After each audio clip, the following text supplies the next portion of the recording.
Welcome back to Rick's Reflections, where we take a look at the upcoming Sunday Gospel reading and see how it applies to our lives today. This Sunday, it gets emotional for Jesus. He's going to see his friend Lazarus die. In fact, the smallest verse in the entire Bible happens in this Gospel reading. 2 words: Jesus wept. It's clear when you read this passage how much in love Jesus is with Lazarus, Mary, and Martha. They're his friends. They're his close people.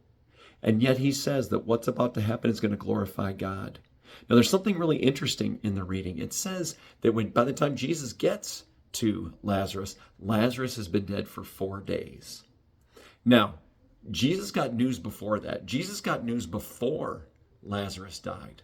But he knew that this was going to only give more glory to God. And yet he still had to walk through it as a man with emotions about people that he loved and cared about. And yet he waited. He waited till Lazarus died, and then he waited for the 4th day. Why is that important?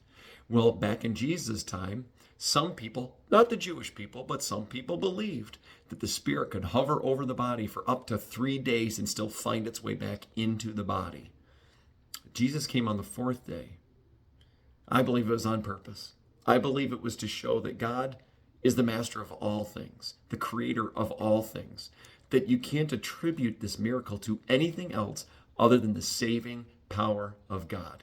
Even though it was difficult for Jesus as a man to endure, and maybe we can relate to that as well. We have hard times, we have difficult things that happen to us.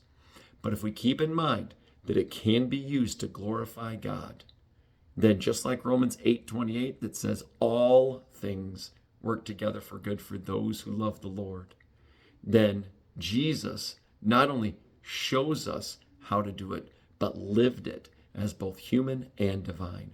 This week, what is difficult for you? Give it to the Lord. What is heartbreaking to you? Hand it over to God. Where do you weep? Join Jesus in his weeping. But also remember that the glory goes to God, and he is the master of death and life. Thank you so much for joining us. We'll see you next time on Rick's Reflections.